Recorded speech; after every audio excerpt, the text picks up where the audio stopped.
हमने जो है लास्ट टाइम में देखे थे लैंग्वेज स्किल्स में listening skill, speaking skill, reading skill और राइटिंग स्किल हमारा कंप्लीट हो चुका है तकरीबन। अब जो है कुछ ऐसे टर्म्स रहते हैं लैंग्वेज पेडागोजी में जिनका जानना ज़रूरी है, जिन पर सवाल तो आता ही है लेकिन उसको जो है जानना ज़रूरी है। उसमें कुछ वर्ड्स है, कुछ टर्म्स हैं। जैसे पहला है बिक्स।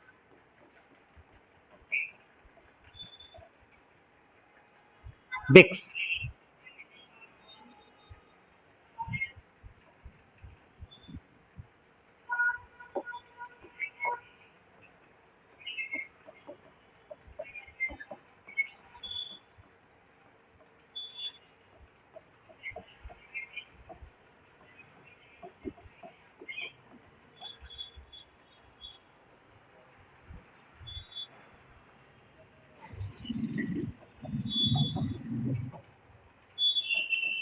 बिक्स है।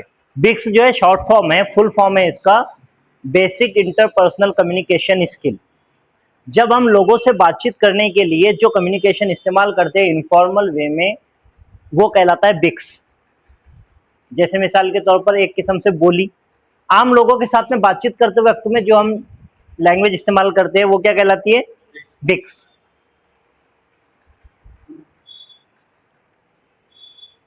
डे टू डे लाइफ में हम इस्तेमाल करते हैं इसको।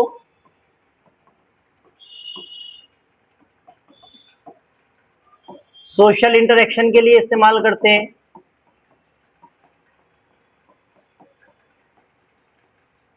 सोशल इंटरेक्शन के लिए हम इसको इस्तेमाल करते हैं। इनफॉर्मल कम्युनिकेशन होता है ये। इनफॉर्मल मतलब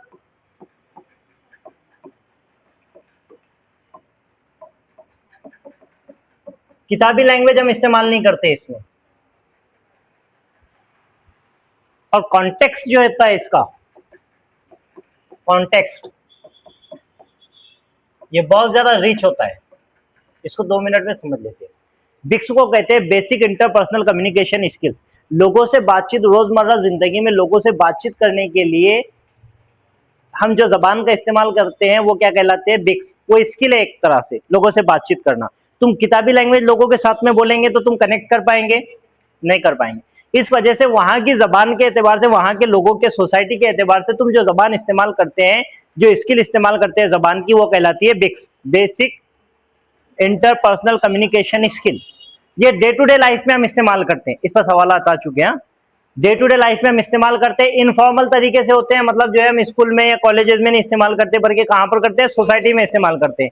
इसका कॉन्टेक्स्ट रिच होता है। कॉन्टेक्स्ट रिच होता है मतलब रियल लाइफ से ज्यादा जुड़ा हुआ होता है। हम जो है यहां पर बात कर रहे हैं वो जो है रियल लाइफ से जुड़े हुए चीजें, तो ये क्या कहलाता है? बिक्स। एक होता है calf.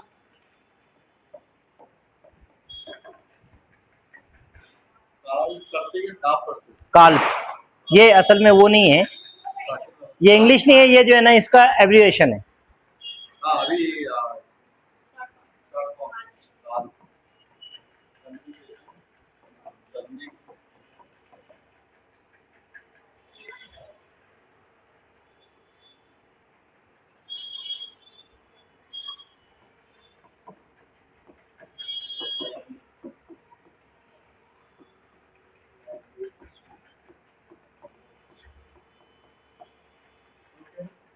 Proficiency, proficiency, sorry,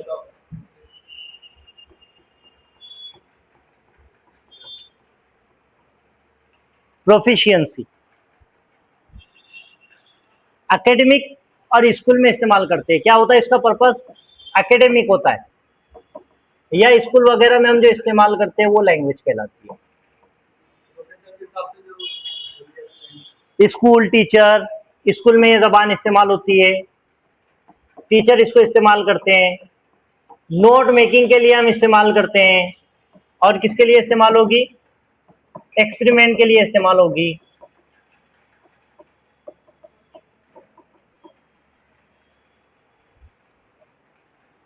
formal interaction होता है।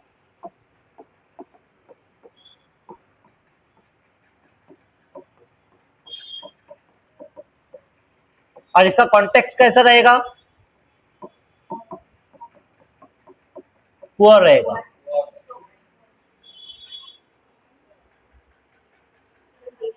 बिक्स होता है बेसिक इंटरपर्सनल कम्युनिकेशन। रोजमर्रा जिंदगी में हम जब जो है लोगों से बातचीत करने के लिए जो सलाहियत का इस्तेमाल करते हैं वो कहलाती है बिक्स। ये जो है इनफॉर्मल होती है, इसका कॉन्टेक्स्ट रिच होता है। हम जो है इनफॉर्मल तरीके से लोगों से बातचीत करते वक्त में इसको इस्तेमाल करते हैं रोजमर्रा जिंदगी में, डे टू डे लाइफ में। काल्प का इसका थोड़ा हटकर है, कॉग्निटिव एकेडमिक लैंग्वेज प्रोफिशिएंसी। जब हम जो है एकेडमिक चीजों में हम इसका इस्तेमाल करते हैं जो जबान का, वो कहलाती है काल्प। एकेडमिक स्कूल हो गए, कॉलेज हो गए, यूनिवर्सिटी हो गए, बच्चे नोट्स बना रहे हैं, बच्चे जो है टीचर बात कर रहा है, स्कूल में टीचर बच्चों से बात कर रहा है, मतलब एक जो है टर्मिनोलॉजी इस्तेमाल कर रहे हैं, एक खास तरह की जबान इस्तेमाल हो रही है, वो क्या कहलाती है? काल। एकेडमिक और स्कूल में इस्तेमाल होती है, स्कूल टीचर नोट मेकिंग के लिए, एक्सपेरिमेंट में वगैरह में इस्तेमाल होता है। फॉर्मल इंटरेक्शन होता है, मतलब हम जो बात करेंगे वो कैसी होगी? फॉर्मल होगी। कुछ टर्मिनोलॉजी तुम उसकी बदल सकते हैं, नहीं बदल।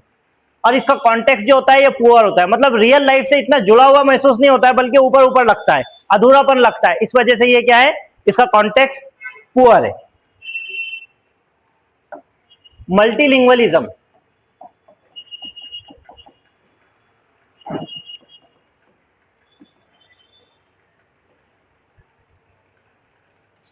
मल्टीलिंगुअलिज्म कहते हैं जब हम एक से ज्यादा जबानों का इस्तेमाल करते हैं, दो से ज्यादा जबानों का इस्तेमाल करते हैं एट अ टाइम, तो वो क्या कहलाता है? मल्टीलिंगुअलिज्म। अब मल्टीलिंगुअलिज्म की कुछ खासियत ये होती है कि ये जो है कई तरह का होता है। पहला होता है इंडिविजुअल मल्टीलिंगुअलिज्म।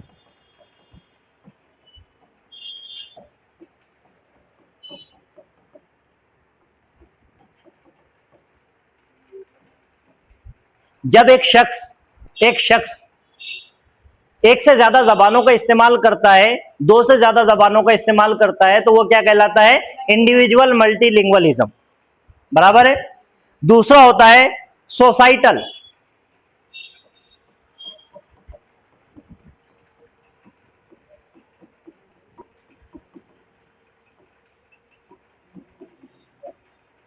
जब एक सोसाइटी में दो से ज्यादा जबानें इस्तेमाल की जाती है, लोग बोलते हैं सोसाइटी के दो से ज्यादा जबानें, तो वो क्या कहलाती है? Multilingualism, societal multilingualism. जैसे मिसाल के तौर पर हम महाराष्ट्र में रह रहे, हम उर्दू भी बोल रहे हैं, मराठी भी बोल रहे हैं, इंग्लिश भी बोल रहे हैं, हिंदी भी बोल रहे हैं।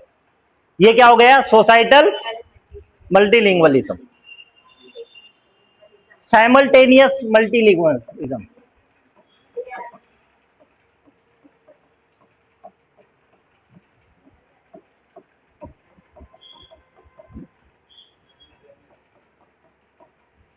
साइमल्टेनियस मल्टीलिंगुअलिज्म कहते हैं जब जो है एक साथ में अर्ली स्टेजेस में बच्चा जो है सीखता है, कई जबानें एक साथ में सीखता है। जैसे मिसाल के तौर पर एक हम महाराष्ट्र में रहे और ऐसी लोकेलिटी हमारी जहां पर जो है मराठी बोलने वाले लोग भी हैं, उर्दू बोलने वाले लोग भी है, हिंदी और इंग्लिश बोलने वाले लोग भी है, तो वो जो है चारों जबानें एट अ टाइम सीख रहा है, वो क्या कहलाता है? Simultaneous multilingualism. मतलब बच्चा जो है कम उम्र से ही बहुत सारी जबानें जो है साथ में सीखते हुए जा रहा है। बहुत सारे लोग मराठी और इंग्लिश जो है अपने घर में बोलते हैं या पड़ोस में बोलते हैं, तो लोग सीख जाते, तो वो बचपन से ही सीखते हुए आ रहे हैं।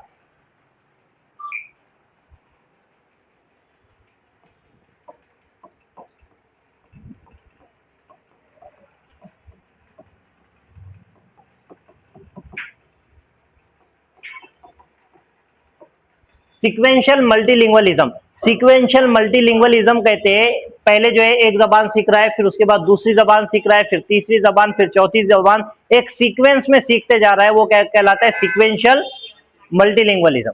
मतलब जो है एक एक करके जबानें सीख रहा है ऑर्डर वाइज, तो वो क्या कहलाता है? Sequential multilingualism. एक होता है बायलिंगुअलिज्म। बायलिंगुअलिज्म समझता है ना? जब दो एक से ज्यादा या एक या दो जबानें जब जो है एक से ज्यादा और दो तकरीबन जबानें जो है जब कोई शख्स बोलता है, तो वो क्या कहलाता है? मैक्सिमम दो जबानें, और दो से ज्यादा जबानें चलेगी तो मल्टीलिंगुअलिज्म। बायलिंगुअलिज्म में दो जबानें बोलता है एट अ टाइम, वो क्या कहलाता है? बायलिंगुअलिज्म।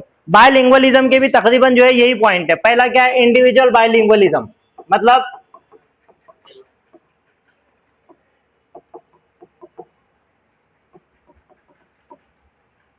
जब एक शख्स दो जबानें बोलता है, उर्दू और मराठी, वो क्या हो गया, बायलिंगुअलिज्म। सोसाइटल बायलिंगुअलिज्म, जब सोसाइटी में दो जबानें बोली जाती है एट अ टाइम, वो क्या है, सोसाइटल बायलिंगुअलिज्म। साइमल्टेनियस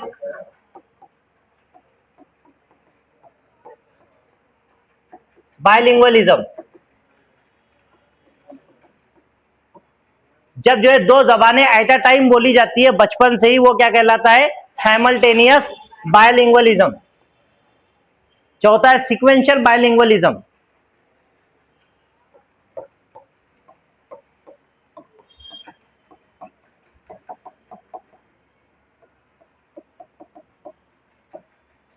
जब पहली जबान सीखते हैं, पहली जबान सीखने के बाद दूसरी जबान सीखते हैं, तो वो क्या कहलाता है, सीक्वेंशियल बायलिंगुअलिज्म।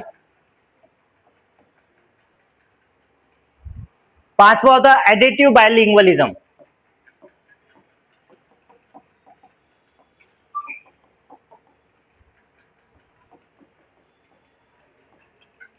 एडिटिव बायलिंगुअलिज्म कहते हैं पहली जबान के साथ में जब दूसरी जबान भी सीखी जाती है, तो वो क्या कहलाता है, एडिटिव बायलिंगुअलिज्म। लेकिन दोनों में फर्क होता है, पहली जबान दूसरी जबान सीखने में मदद करती है, उसको क्या कहते हैं, एडिटिव बायलिंगुअलिज्म। तुम्हारी उर्दू अच्छी है, वो उर्दू तुम्हारे को मराठी सीखने में मदद कर रही है, वो क्या कहलाती है, एडिटिव बायलिंगुअलिज्म।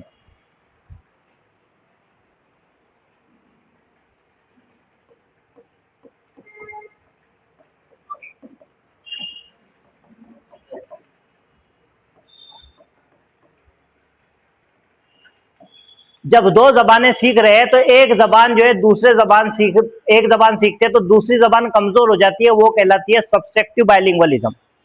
जैसे मिसाल के तौर पर तुम जो है मराठी सीख रहे हैं या इंग्लिश सीख रहे हैं, तो जब इंग्लिश मजबूत हो रही है तो तुम्हारी मराठी कमजोर हो जा रही है, ये क्या है, सब्सट्रैक्टिव बायलिंगुअलिज्म। मतलब एक जबान के सीखने से दूसरी जबान का कमजोर हो जाना क्या कहलाता है, सब्सट्रैक्टिव बायलिंगुअलिज्म। बैलेंस्ड बायलिंगुअलिज्म, इसके नाम से ही बाहर है, जाहिर है, दो जबानों को बैलेंस से इस्तेमाल करते हैं तो वो क्या कहलाता है, बैलेंस्ड बायलिंगुअलिज्म। मतलब दोनों जबानें एक साथ में इस्तेमाल होती है बैलेंस में। डोमिनेंट बायलिंगुअलिज्म, बायलिंगुअलिज्म, जब तुम जबान सीख रहे हैं तो वो जो जबान सीख रहे हैं वो जबान जो है दूसरी जबान से बेहतर होती है। हाँ, मतलब जो है तुम्हारे को जो उर्दू आती है, इंग्लिश सीख लिए, इंग्लिश जो है तुम्हारी उर्दू से बेहतर हो गई, वो क्या कहलाएगा, डोमिनेंट बायलिंगुअलिज्म।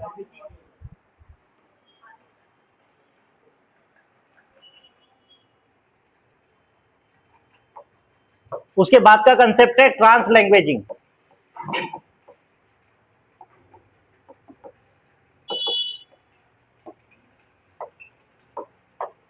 ट्रांस लैंग्वेजिंग कहते हैं जब पढ़ाते वक्त में हम जो है एक जबान का इस्तेमाल करते हैं और फिर जो है दूसरी जबान में बच्चों को समझाते हैं, वो कहलाता है, हाँ, ट्रांसलेट नहीं, जैसे मिसाल के तौर पर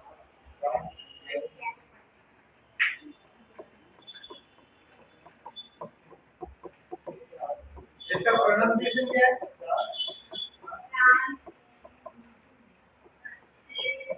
जैसे characteristics of metals and non metals, ये समझाए, ये लिखे, ये हो गया इंग्लिश में। धात और अधात की खूबियां और खासियत क्या होती है, इसको समझाने के लिए मैंने कौन सी जबान इस्तेमाल किया, उर्दू। ये कहलाती है ट्रांस लैंग्वेजिंग। लैंग्वेजिंग, ठीक है, मतलब एक जबान पढ़ा रहे हैं और दूसरी जबान में समझा रहे हैं, वो क्या कहलाता है, ट्रांस लैंग्वेजिंग। इसको कंफ्यूज मत होना कोड स्विचिंग से, एक नया कंसेप्ट आएगा अपने को, कोड स्विचिंग। ये क्या होती है, नेचुरल और स्पॉन्टेनियस होती है, नेचुरल होती है और स्पॉन्टेनियस होती है। मतलब नेचुरल हो रही है, मैं जो है अभी लिख रहा हूं इंग्लिश में और समझा रहा हूं उर्दू में, तो ये कौन सी चीज हो गई, नेचुरल और स्पॉन्टेनियस हो गई। दूसरा, लैंग्वेजेस जो होती है इसमें क्या होती है, इंटरकनेक्टेड होती है। Languages are interconnected.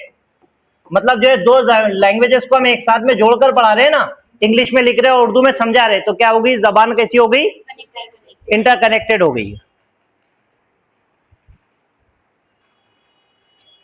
ये जितने जो है ट्रांसलैंग्वेजिंग होती है, जो लैंग्वेज हम बोल रहे हैं, ये एक दूसरे से क्या होती है, कनेक्टेड होती है। दूसरा फॉर्म आता है उसका कोड स्विचिंग।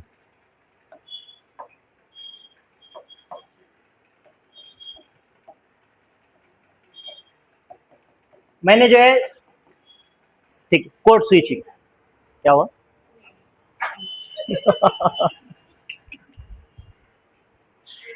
हाँ, कोड स्विचिंग। कोड स्विचिंग कहते हैं, कोड का मतलब भी देखो, लैंग्वेज, सिंबल और कोड, ये तीनों भी जो है किसके लिए होते हैं, लैंग्वेज के लिए इस्तेमाल। कोड स्विचिंग का मतलब होता है एक जबान बोलते वक्त में हम दूसरी जबान जो इस्तेमाल करते हैं वो क्या कहलाता है, कोड स्विचिंग। जैसे मिसाल के तौर पर, यू शुड कम टुमारो, बहुत अच्छा प्रोग्राम है, तुम्हें आना चाहिए। मैंने क्या बोला, दो जबानों को एक साथ में जो है यूज किया, पहले इंग्लिश बोला, बाद में फौरन कौन सा किया, उर्दू में चला गया। तो मतलब एक जबान के फौरन बाद मैंने दूसरी जबान इस्तेमाल किया, ये कोड स्विचिंग। ट्रांस लैंग्वेजिंग में और इसमें फर्क है, जब हम समझाएंगे बच्चे को एक जबान में लिखा हुआ रहेगा और इंस्ट्रक्शन देंगे दूसरी जबान में, तो ट्रांस लैंग्वेजिंग होगा जब हम किसी को समझा रहे।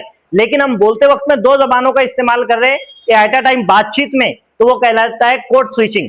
मतलब पहले इंग्लिश बोले, उसके फौरन बाद क्या किए, उर्दू में चले गए, पूरा जुमला बोले, पहले भी पूरा एक जुमला बोले थे, बाद में दूसरा जुमला बोले, ये क्या कहलाया, कोड स्विचिंग।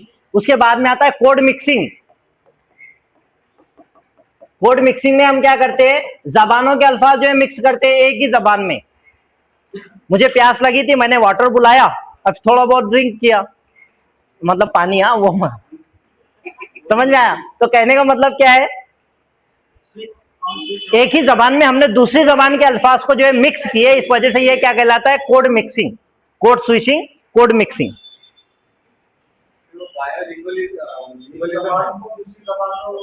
बायलिंगुअलिज्म ये कंसेप्ट है, ये जो है ना हम जो है इसको पकड़ नहीं रहे, इनके जो है ना मायने समझ रहे। जैसा बायलिंगुअलिज्म का मतलब क्या है, मैं दो जबानें बोल रहा हूँ, इंग्लिश और उर्दू, तो मैं बायलिंगुअल हो गया, बराबर। टीचर को बायलिंगुअल होना चाहिए। कोड स्विचिंग में क्या हो रहा है, नहीं, दो अलग अलग चीजें है। बायलिंगुअलिज्म का मतलब जो है, जब तुम मराठी बोल रहे हो तो मराठी ही बोल रहे, और उर्दू में बात कर रहे तो उर्दू में ही बात कर रहे, मतलब तुम दो जबानों के माहिर है, तो तुम क्या हो गए, बायलिंगुअल हो। तुम दो से ज्यादा जबान बोल रहे, ये क्या हो गए, मल्टीलिंगुअल, तुम जो है दो से ज्यादा जबानें बोल रहे। कोड ट्रांस लैंग्वेजिंग, तुम जो है इंग्लिश में लगी हुई लिखे हुए कंसेप्ट को उर्दू में समझा रहे, वो क्या कहलाता है, ट्रांस लैंग्वेजिंग। और कोड स्विचिंग का मतलब है कि पहले एक जुमला बोले उर्दू में, फिर इंग्लिश में बोल दिए, फिर जो है इंग्लिश में बोले, फिर उर्दू में बोल दिए। अक्सर तुमने जो है कोई एक्टर को इंटरव्यू देते हुए बोले हो, देखे होंगे, वो थोड़ा जुमले जो है इंग्लिश में बोलता है, फिर उर्दू में बोलता है, वो है कोड स्विचिंग। मतलब एक जबान को हटाकर फिर दूसरी जबान इस्तेमाल कर लेना, क्या कहलाता है, कोड स्विचिंग। कोड मिक्सिंग में क्या होता है कि एक ही जबान के कुछ अल्फाज उठाकर उसी जबान में इस्तेमाल करते हैं। जैसे मिसाल के तौर पर, मुझे प्यास लगी थी, मैंने पानी पिया, ये जुमले में से हटाकर मैंने इंग्लिश के कुछ वर्ड लगा दिया। जैसे मुझे प्यास लगी थी, मैंने वाटर बुलाया और जो है ड्रिंक किया। कहने का मतलब समझ में आया ना, मिक्स कर दिया, इस वजह से वो कहलाता है कोड मिक्सिंग।